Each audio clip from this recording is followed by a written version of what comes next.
नमस्कार, मैं हूं फरीद अली और आप देख रहे हैं हमारा खास शो दुनिया मेरे आगे। सबसे पहले सुर्खियां। इजराइल के झूठ का हुआ पर्दाफाश, ईरान के हमले में हुआ भारी नुकसान, 2500 से ज्यादा लोगों ने मांगा नुकसान की भरपाई का क्लेम। इजराइल के हमलों से प्रभावित लेबनान को भारत ने भेजी मानवीय सहायता, 11 टन चिकित्सा आपूर्ति की पहली किस्त पहुंची।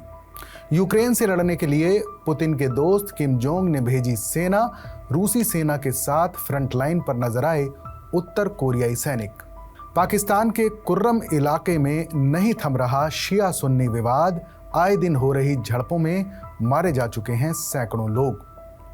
पूर्वी लद्दाख में भारत चीन की सेनाएं पीछे हटना शुरू, गलवान जैसी झड़प टालने के लिए अलग अलग दिन करेंगी पेट्रोलिंग, एक दूसरे को सूचना भी देंगी। जस्टिन ट्रूडो ने किया कनाडा फर्स्ट नीति का ऐलान, विदेशी को नौकरी दी तो बताना होगा काबिल लोग नहीं मिले, भारतीयों पर होगा सबसे ज्यादा असर। भारतीय हाई कमिश्नर बोले कनाडा ने भारत को धोखा दिया, निज्जर की हत्या के आरोप राजनीति से प्रेरित, खालिस्तानी आतंकियों का कनाडा की राजनीति पर असर। और अब आज की बड़ी खबर, रूस यूक्रेन युद्ध में अब उत्तर कोरिया की एंट्री भी हो गई है। यूक्रेन के युद्धग्रस्त इलाके में कथित तौर पर रूसी तिरंगे के साथ ही लाल नीले रंग का उत्तर कोरियाई झंडा भी लहराता देखा गया। द सन न्यूज़ की एक रिपोर्ट में ये दावा किया गया है कि उत्तर कोरिया के सैनिकों को यूक्रेन के खिलाफ युद्ध में फ्रंट लाइन पर तैनात किया गया है। अगर इस दावे में सच्चाई है तो उत्तर कोरिया इस युद्ध में अपने सैनिकों को सीधे तौर पर भेजने वाला पहला देश होगा। 2.5 साल से जारी युद्ध में रूस और यूक्रेन को अब तक अन्य देशों ने हथियार और बाकी सामान भेजकर तो मदद पहुंचाई है, लेकिन अपनी सेना किसी ने नहीं भेजी थी। यूक्रेन के प्रमुख शहर पोक्रोव्स्क के पास कथित तौर पर ली गई एक धुंधली तस्वीर में खाइयों के बीच उड़ते हुए 2 झंडे दिखाई दे रहे हैं। खबर है कि रूस के कुर्स्क इलाके में कम से कम 3000 उत्तर कोरियाई सैनिक मौजूद हैं और अमेरिकी अधिकारियों को आशंका है कि यूक्रेनी सेना को पीछे धकेलने में पुतिन की मदद के लिए उन्हें वहां भेजा गया है। यूक्रेनी खुफिया विभाग ने दावा किया है कि किम जोंग के सैनिक रूस के सैन्य ठिकानों पर प्रशिक्षण ले रहे हैं। अमेरिका और कीव को डर है कि उन्हें युद्ध में शामिल होने के लिए भेजा गया है। रूस के सुदूर पूर्व के कथित वीडियो में किम के सैनिकों को हथियार दिए जा रहे हैं और उन्हें सख्त सैन्य प्रशिक्षण में हिस्सा लेते हुए दिखाया गया है। किसी देश के नेता शायद ही कभी अपने हजारों सैनिकों को किसी और के युद्ध में लड़ने के लिए भेजते हैं, और वो भी बदले में कुछ पाने की उम्मीद किए बिना। इसलिए उत्तर कोरिया के नेता किम जोंग उन द्वारा यूक्रेन के युद्ध में 3000 सैनिकों को तैनात करने के फैसले ने कई सवाल खड़े कर दिए हैं। अमेरिका में इस बात को लेकर चिंता है कि रूस के राष्ट्रपति व्लादिमीर पुतिन उत्तर कोरिया के किम जोंग को क्या दे रहे हैं। क्या रूस उत्तर कोरिया को ज्यादा घातक मिसाइल और परमाणु क्षमता विकसित करने में मदद करेगा? और क्या ये आदान प्रदान एक खतरनाक नए सैन्य गठबंधन का सबूत हो सकता है?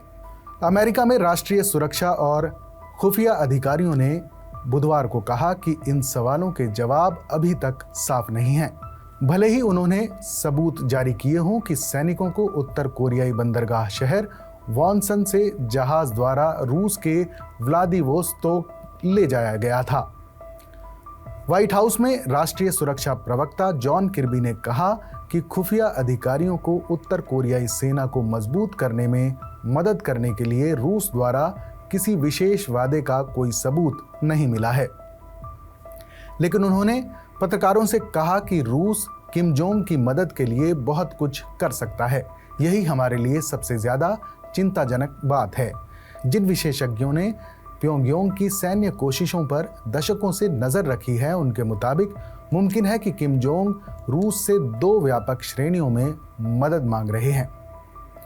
अपनी सैन्य क्षमताओं के साथ शॉर्ट टर्म मदद और लॉन्ग टर्म रणनीतिक आश्वासन, जो किम जोंग की संयुक्त राज्य अमेरिका और उनके पड़ोसियों का सामना करने की क्षमता को बढ़ा सकते हैं।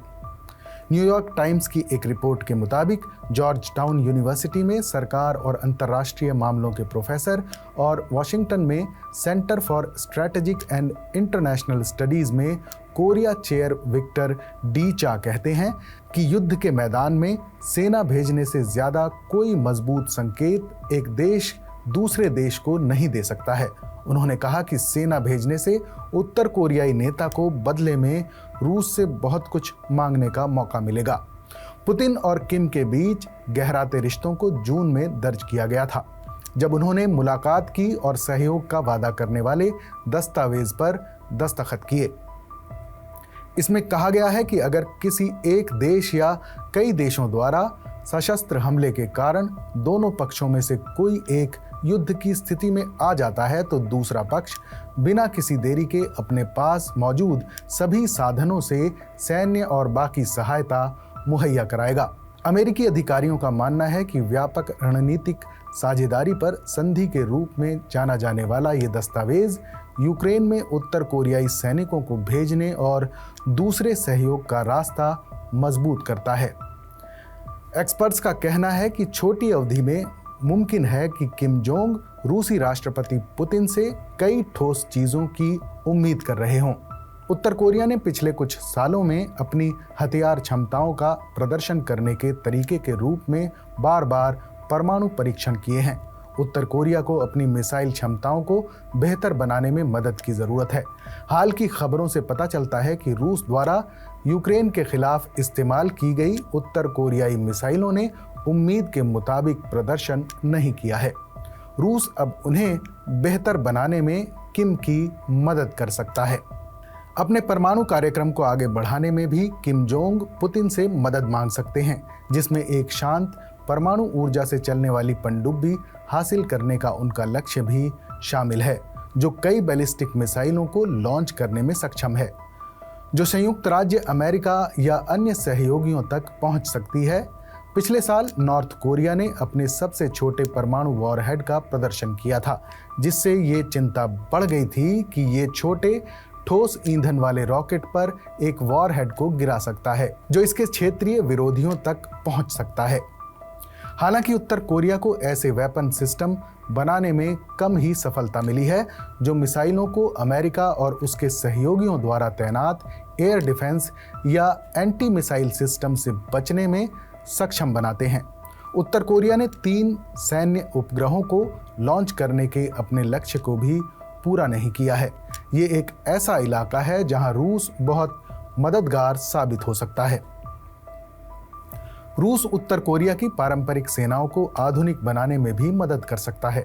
उत्तर कोरिया द्वारा इस्तेमाल किए जाने वाले ज्यादातर टैंक, विमान और बाकी उपकरण पुराने सोवियत युग के हथियार हैं, जिन्हें बदलने और अपडेट करने की जरूरत है। अगर पुतिन चाहें तो वो यूक्रेन में किम जोंग की मदद का बदला नए और ज्यादा आधुनिक हथियार देकर चुका सकते हैं। इसके साथ ही रूस उत्तर कोरिया को धन, भोजन और बाकी मदद देना जारी रख सकता है। जानकार मानते हैं कि किम जोंग यूक्रेन में रूस की मदद को भुनाने की कोशिश कर सकते हैं, जो अमेरिका और उसके सहयोगियों के लिए बड़ा खतरा साबित हो सकता है।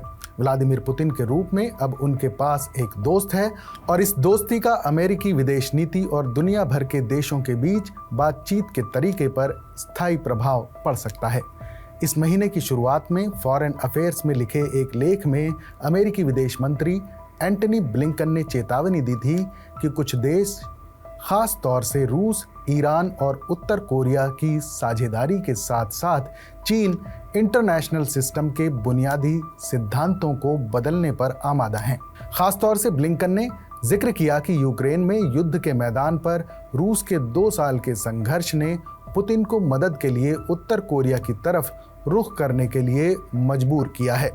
उत्तर कोरिया द्वारा रूस को सैनिक भेजे जाने के बारे में पता चलने से कुछ हफ्ते पहले एंटनी ब्लिंकन ने कहा था कि ये साफ था कि उत्तर कोरिया ने उनकी मदद के लिए पहले ही कीमत वसूल ली थी। और अब आज की दूसरी बड़ी खबर, पाकिस्तान में एक बार फिर शिया और सुन्नी समुदायों के बीच तनाव बढ़ गया है। अफगानिस्तान सीमा के पास कुर्रम इलाके में पाकिस्तान दशकों पुराने सांप्रदायिक संघर्ष के एक नए प्रकोप को रोकने में नाकाम होता दिखाई दे रहा है। हालात कुछ ऐसे हैं कि जैसे दो देशों के बीच कोई बड़ा युद्ध चल रहा है।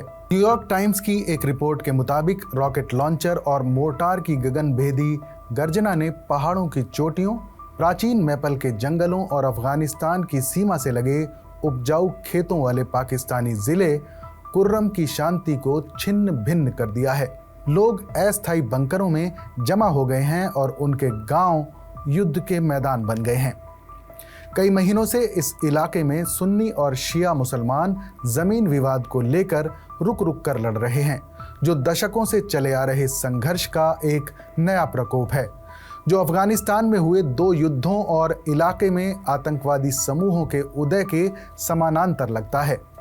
दोनों समुदायों के बीच 12 अक्टूबर को हुई झड़पों में कम से कम 16 लोग मारे गए थे, जिसमें अर्धसैनिक सुरक्षा में चल रहे एक काफिले पर घात लगाकर किया गया हमला भी शामिल है। इलाके के निवासियों का कहना है कि तब से युद्धरत जनजातियों ने सड़कें रोक दी हैं, जिससे भोजन और दवा की कमी हो गई है। इससे पहले सितंबर में दो समुदायों के सदस्यों के बीच लड़ाई में 46 लोग मारे गए थे। जुलाई में एक हफ्ते तक चली लड़ाई में लगभग 50 लोगों की जान चली गई थी। इस हिंसा ने सीमा पर पाकिस्तान सरकार की सीमित पहुंच को उजागर किया है। एक ऐसा क्षेत्र जो शांत दिखता है, लेकिन इसकी सतह के नीचे आग सुलग रही है। कुछ शिया गांव सुन्नी गांवों के बहुत नज़दीक हैं, जिससे तनाव बना रहता है। पाकिस्तान में ज़्यादातर सुन्नी हैं, लेकिन कुर्रम की 8 लाख आबादी में शिया लगभग 45% हैं और पारा चिनार में उनका दबदबा है। कुर्रम में खेती, ज़मीन और जंगलों के इस्तेमाल को लेकर शिया और सुन्नी अक्सर आपस में भिड़ते रहे हैं।